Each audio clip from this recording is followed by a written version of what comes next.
Agora que nós já estudamos o Poder Legislativo, o processo legislativo na Constituição Estadual, nós podemos então compreender em mais detalhes como que ele acontece na prática aqui, segundo as normas do regimento interno da Casa, da Assembleia Legislativa de Goiás. Então, primeiramente trouxe um panorama amplo para que todos vocês compreendam como que funciona em termos gerais essa tramitação. O deputado, ele protocola no protocolo geral da Casa esse projeto de lei ou a proposição legislativa e ele tem que ser lido em plenário. Tem um momento da sessão em plenário que é para apresentação de matérias, que é este primeiro momento aqui. Depois de lido em plenário, ele vai ser remetido à Comissão de Constituição, Justiça e Redação, que aqui eu trouxe abreviado pela sigla CCJR, muito comum que a gente utilizar essa sigla para abreviar. Então, a CCJR vai fazer uma primeira análise de cunho constitucional, analisar se a propositura tem viabilidade jurídica, vamos dizer assim. Uma vez exarado o parecer da CCJR, vai a plenário, mas ainda não é o encaminhamento definitivo. Ele vai a plenário para análise desse parecer da CCJR. Se for o parecer pela rejeição e for aprovado o parecer, o projeto, a proposição imediatamente tem sua tramitação cessada, encerrada ali. Se for aprovado o relatório for pela aprovação, ela vai seguir então para o restante do processo legislativo. Então vai tramitar para a comissão temática, que é uma comissão de mérito que vai analisar a fundo a questão da matéria que realmente está sendo versado ali, né, propor aperfeiçoamentos ali de ordem material na propositura, e depois vai novamente a plenário. Nessa segunda vez que vai a plenário, aí então é que a propositura está apta para entrar em primeira discussão e votação. Então, uma vez iniciada a primeira discussão e votação, é o momento oportuno ainda para que os parlamentares possam apresentar emendas em plenário, porque geralmente as emendas ocorrem no âmbito das comissões. Mas é possível que as emendas também sejam apresentadas por qualquer parlamentar, inclusive por aqueles que apresentaram emendas na fase de tramitação nas comissões, também apresentem na fase de emenda em plenário. Pode voltar só mais um pouquinho. A emenda em plenário, então, tem esse momento específico na primeira discussão e votação.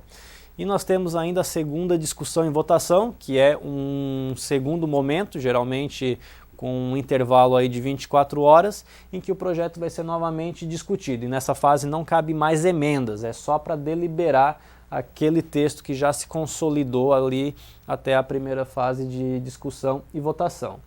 Então, se em qualquer dessas etapas o projeto for rejeitado, ele vai ao arquivo, ou seja, sua tramitação é imediatamente encerrada. E se for aprovado, no final da segunda discussão e votação, ele vai para a extração de autógrafo, que é o documento que o Legislativo envia, que a mesa do Legislativo, melhor dizendo, envia ao governador do estado para que ele adote, melhor dizendo, um desses dois procedimentos. Ou ele sancione, que é uma manifestação de concordância com o projeto de lei, em que no ato seguinte vai gerar a publicação da lei, promulgação e publicação da lei, ou então o projeto vai ser vetado, no todo ou em parte, e aí vai dar origem ao procedimento aí do veto. Então, basicamente, é esse o grande esquema aqui de funcionamento da regimental, do fluxo, melhor dizendo, fluxo regimental de tramitação das proposições legislativas. Isso aqui é mais específico para projetos de lei, que são as proposições mais comuns. Projetos de resolução e decreto não seguem necessariamente essa lógica, mas em grande medida se aplicam essas disposições também. Então, para compreender um pouquinho melhor o funcionamento das comissões, como que a comissão se organiza e se constitui? As comissões da Assembleia, elas elegem o presidente e o vice-presidente 5 dias após a sua constituição, ou seja, no início da legislatura, quando as comissões se organizam e definem quem serão seus membros, isso é um outro procedimento que eu não vou detalhar aqui, mas uma vez compostas as comissões pelos respectivos membros, esses membros se reúnem para eleger o seu presidente e seu vice. O presidente é quem dirige os trabalhos no âmbito da comissão. A eleição do presidente vai ser por votação nominal e maioria simples. Caso de empate, o mais idoso tem a preferência pela presidência. E o que compete às comissões? De uma forma bastante geral. Então as comissões, como eu falei, elas têm esse objetivo de aperfeiçoar a proposição legislativa ao longo de sua tramitação. Então ela vai amadurecer o debate, sugerir melhorias, aperfeiçoamentos para que a proposição chegue mais refinada, mais madura no debate em plenário. Por isso que se diz que elas possuem um caráter mais técnico-legislativo, um caráter eminentemente técnico mesmo. Mas o que a Assembleia, quantas comissões a Assembleia Legislativa possui? Nós temos atualmente 17 comissões permanentes, que são o quê? Comissões legislativas que têm a sua existência assegurada de forma contínua, não depende de nenhuma circunstância especial, estão em permanente funcionamento.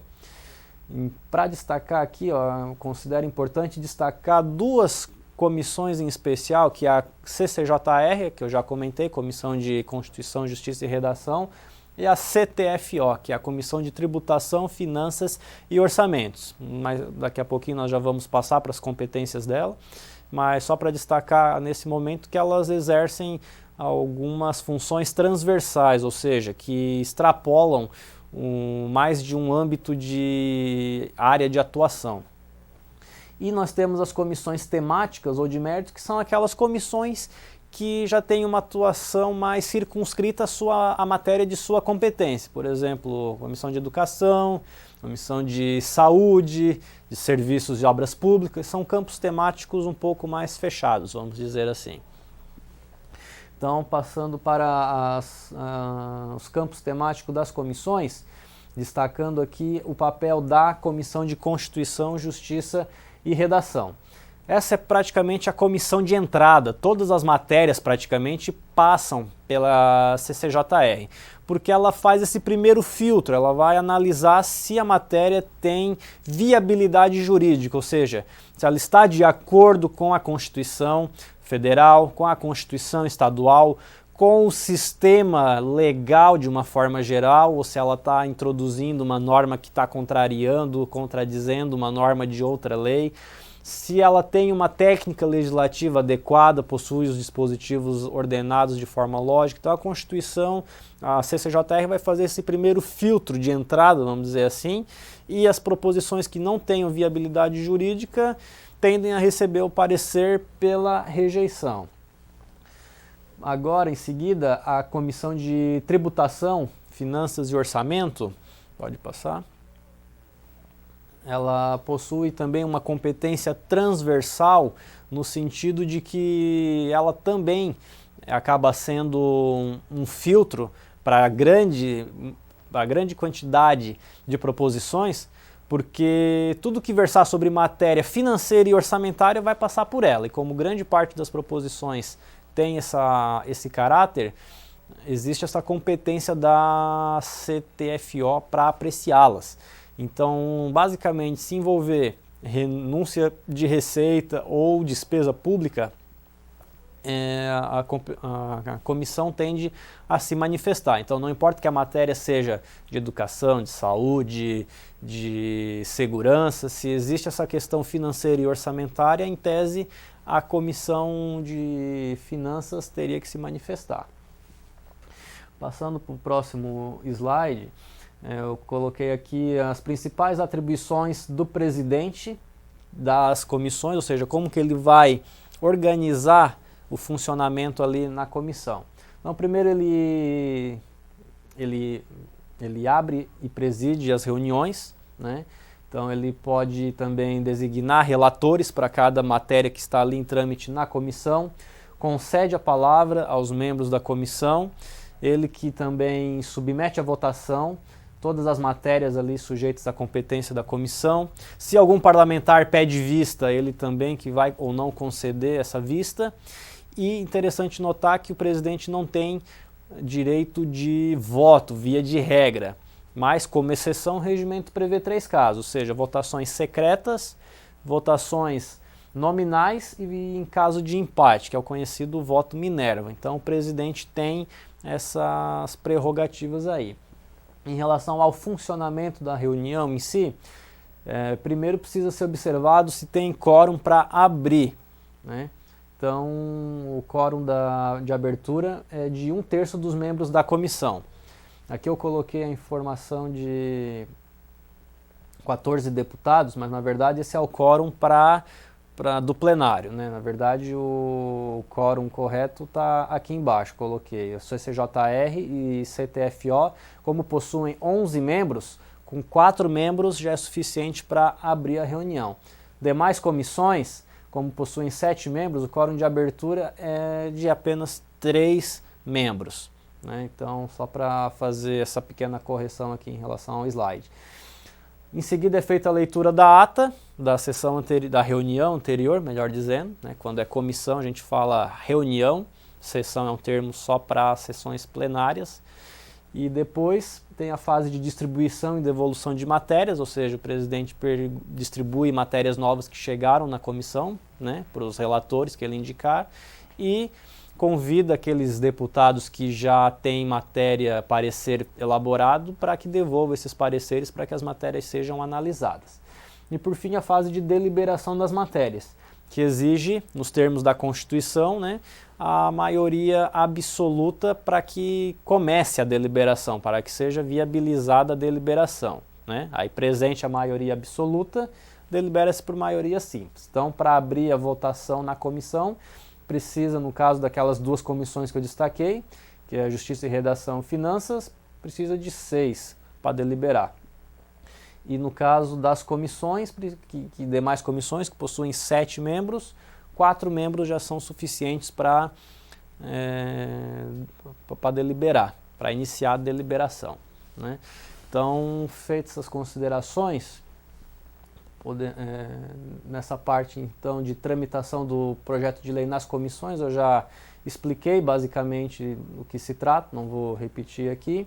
Existem também no regimento alguns prazos importantes, né? Não vou me ater aqui à leitura, mas está indicado para que orientar a atividade do parlamentar, todas as atividades dele, ele precisa se guiar por prazos, né? Só para dar um exemplo, na fase de discussão da matéria, ele dispõe de 10 minutos dentro da comissão para discutir aquela matéria, né? Na verdade é um prazo para discutir aquele projeto no âmbito da comissão. Caminhamento de votos, 5 minutos, enfim, tem as regras regimentais em relação aos prazos que devem ser respeitados. No âmbito da comissão, qual que é o produto final que ela pode oferecer? O parecer da comissão, ele pode ser em basicamente 3 sentidos. Ela pode exarar um parecer pela aprovação da matéria, com ou sem emendas, né? A aprovação pode ser total ou parcial. Em ambos os casos pode ter emendas. Ou o parecer pode ser pela rejeição total, no caso, né?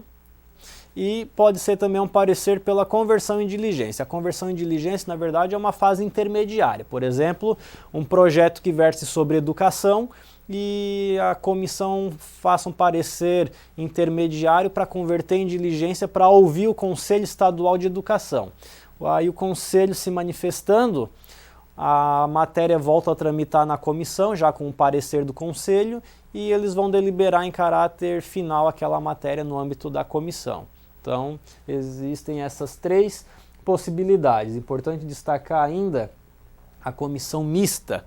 Na nossa estrutura regimental existem algumas peculiaridades para a comissão mista. O que é a comissão mista?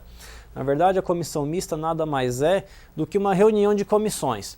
Porque como as proposições em regra precisam passar por mais de uma comissão na casa, por exemplo, a CCJR mais a comissão temática que possui afinidade, pode ser avocada, ou seja, pode acontecer, pode ser convocada uma reunião mista que simboliza a presença de todas as comissões competentes para apreciar a matéria.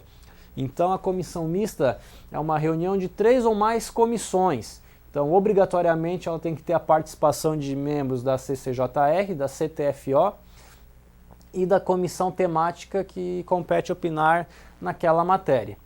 Ela é avocada pelo líder do governo ou pelo presidente da Comissão de Constituição e Justiça.